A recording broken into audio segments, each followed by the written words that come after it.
So hello friends, welcome to Desi Teacher Videsh. Some people must have received this notification already because this was the recorded live video.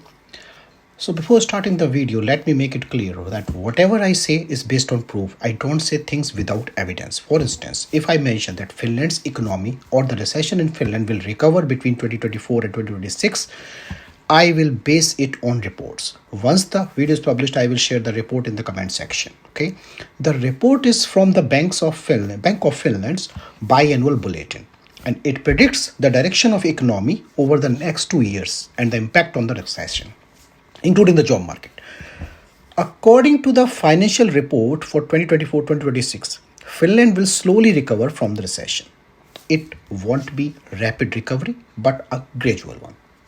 This means the recession, which has currently reduced job vacancies and affected the job market, will gradually end. However, the overall economy output or GDP will still be lower than last year. It will recover slowly, moving from negative to neutral and then eventually into the positive territory, right? So it doesn't mean that the economy will return to the level it was at last year, but definitely it will gradually get closer and may even surpass it. That's what the report says. The recession, especially the one that began last year, severely impacted job openings and vacancies were low, right? Finland will slowly overcome that. There might be some negative comments, but like from the viewers, but I will provide the report in the comment section, so don't worry. It doesn't matter because according to the report, the recession will slowly end. So the biggest positive aspect of this is that job cuts, which occurred last year, will decrease. There were layoffs, but not as many as anticipated, right? Now the chances of layoffs are even lower because the recession is gradually ending and new jobs will be created, right? So, two things are clear. First, people who are currently employed, especially on contracts, will have more job security. Permanent employees already have better security. But now even contract-based workers will have more stability and new jobs will be created. You must understand this point, right? So, financial reports are based on market trends and predictions, but other factors like government policies are also considered. The government is planning measures to control the flow of documentation for work permits and visas. So, several factors are considered when preparing these reports and predictions. Government policies, of course, have a significant impact, right? So, the effect of policies is undeniable when making predictions about the job market and recession. If people are hired indiscriminately, where will the good jobs go, right? So policy changes affect these things. The government prepares its reports after taking various factors into consideration. My point is to inform you that not everything is bad as you might think, right? So yes, there are negative aspects, but there is also positivity in every situation. Whether there is a recession or not, the job market operates in a way that those who are meant to get jobs to find them, regardless of reservations or quotas, whatever. Even in the countries with reservation, people without them also manage to find jobs, right? You understand this. It all depends on your efforts you put in. For those who have skills and patience, there are opportunities everywhere. Finland, in comparison to other countries, I would say, is still in much better position. If you are saying a country is good or bad, so you need a reference point for comparison. The market was down last year and is still slightly down now, but it is expected to improve between 2024 and 2026. The recession will ease somewhat. Government policies are a mix of good and bad, right? And I don't want to discuss them right now. This is just a prediction based on financial reports, so like the bulletin from Bank of Finland. I am not a financial expert, but I base my statements on reports, statistics, and news. Having been a researcher, I never say anything without doing my research. So the point is, good times are coming, but it's up to you to grab the opportunities. You need to seize the opportunities when they come your way. Now, about the questions some of you have asked. You ask for help with finding jobs. I cannot directly help you get a job, but I can assist with the process. Like how to present your documents in the best way, what skills you should focus on, how to update them, but I won't do the work for you. I'm not interested in people offering money for such help. Please understand this. Getting a job depends on many factors, including luck, but you cannot rely solely on luck. You need to put in the effort, ensure your documents are in order, and improve any missing skills. Even if you get a job, what will you do if you don't have necessary skills? You must continuously update them, right? Whether you take online courses or use other means, there are no excuses these days for not improving yourself. As for documents, they are crucial for getting selected in the first round of interviews, especially if you are applying from abroad. Even within Finland, your first selection or interview call depends on your documents. Without proper documents, no matter how smart you are, you won't get through. It doesn't matter how many skills or how much experience you have. What truly matters is your documentation. You cannot just tell the hiring manager, I am this, I am that, I have done this. Your document will speak for you, right? You are not going to hiring manager and tell about yourself. A well-prepared document will show that you are the best candidate. Fake documents can be easily spotted, so be cautious. Even if I talk to someone for just 2 minutes, I can tell if they are right for the job. You understand? Your document should be prepared thoroughly and not copy-pasted from here and there. If I send you cover letter template, right? Because I used to send cover letter template and CV template, right? You already know this. That doesn't mean that you should just copy paste. You need to update it according to your profile. Pay attention to every detail like spelling and grammar. Why do I emphasize checking spelling and grammar? Because that's the first impression. First impression you give to the hiring manager, and there is no other way for them to assess your English skills before the interview. If you cannot even prepare your documents correctly, how will you perform on the job? You need to focus on every little thing. Rushing and applying to 10 to 15 jobs in one night won't work at all. You need to apply professionally and give time and dedication to each job application. It is not about having fun all day and then casually applying to jobs in the evening. Please understand my point. You need to set up your priorities. What do you want to achieve in life? Keep going until you get there, because there is nothing in this world that a determined person cannot achieve. It may take time, but if you have put in all effort, gained the necessary skills and tried your best, success will come.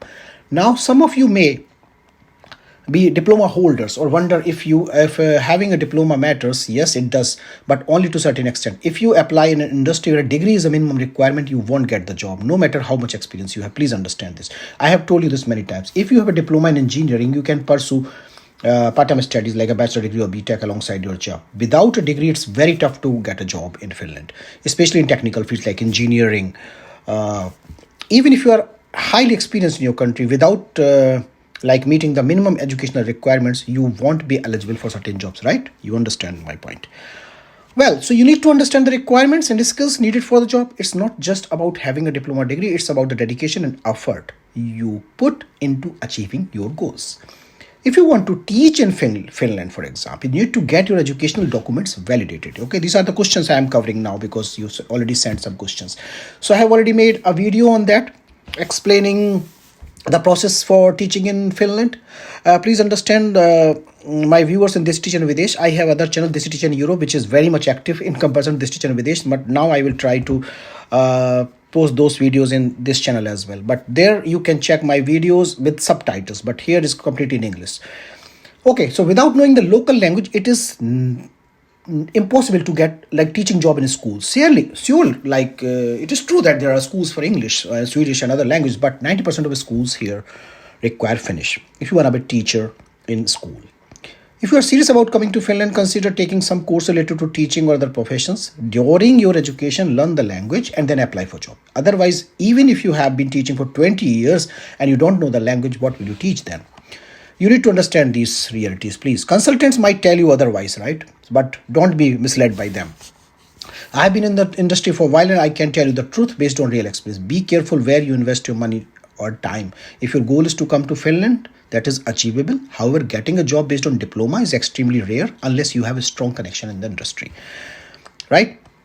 I don't want your money, so that's why I will only tell the truth. Finland is very nice place, to be clear. For those who don't get jobs, it's very bad. But for those who do get the job, it's great. So I have said it before many times. Finland's economy depends on foreigners. So every year foreigners get job, but in Finland only about 10% jobs are published. So maybe I am off by a bit here, there. But 90% jobs are based on skills. So if your skills are good, you will be fine. It is true that 70% of jobs opening are not even published. I have already made a video about how to grab these jobs. The jobs you see on LinkedIn, The jobs you see on Jobly or whatever the new name is, for example, whatever other recruitment agencies, those websites doesn't matter. The jobs you see on those sites are only 25% of the published jobs, or maybe 30%. 75% or 70% jobs are still internal hidden jobs. Watch my video how to grab those hidden jobs, please. Okay. If companies cannot find a good candidate any other way, then they turn to the recruitment agencies and post on websites. So please also check my videos about the recruitment agencies. Keep in this mind. Uh, Everyone dreams of going abroad, living good life, but that does not mean that you should get fooled by a consultant, okay, who take advantage of you. Just because they send you family abroad doesn't mean that it's the right thing. If you are coming with your family, with your kids, think about like how big a problem it could be in your own country. Even if the money is less, at least you won't starve, right? You will manage, right? But coming here, I would say like at least for 6 to 8 months budget you should have if you are coming on dependent visa. That is, I already told you many times. Okay. For example, if you're coming as a student and your dependent is like coming along, or if your wife is pursuing a master's, if your husband is studying, then you need to have 6 to 8 month budget ready. Don't rely on those fools who are sending you here. You don't even need to pay anyone.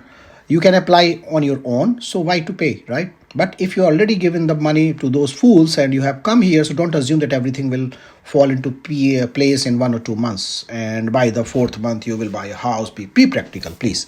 So if you're coming as a student and your dependent is coming with you, what's your plan? I have made videos about this already. So, but people still ask me thousands of questions. But first understand, have a budget for at least 6 to 8 months. It's possible to find a part-time job within 6 to 8 months, but not like right away you will get it. Okay, and also like the whole process I have like covered in videos, so I cannot cover everything in one video. So I have made different videos for different topics, but still some people don't get it. Jobs are available, students and even freshers can get a job, but there's a process for everything. So if you follow the right process, I'm not guaranteeing you will definitely get a job, but your probability will increase by more than 90%. That's like sure. Okay, so I have responded many questions already, but some remain unanswered. So I will try to send responses when I can. And I also covered general comments in my live video, so especially those applicable to everyone, and I will keep providing updates as possible. I advise you not to waste your money on consultants because much of the process can be handled independently. So when the video is published, you can comment and I will answer your questions then, right? However, responding live is difficult for me now. For those who joined the video late, you can watch it again. And please note that everything I share is genuine. If you find information useful, please share with others to prevent the spread of incorrect information. Okay, so that's all I think. So I hope all your wishes come true and stay honest. And if you get the chance to help someone, do it so. Thank you very much and have a great day.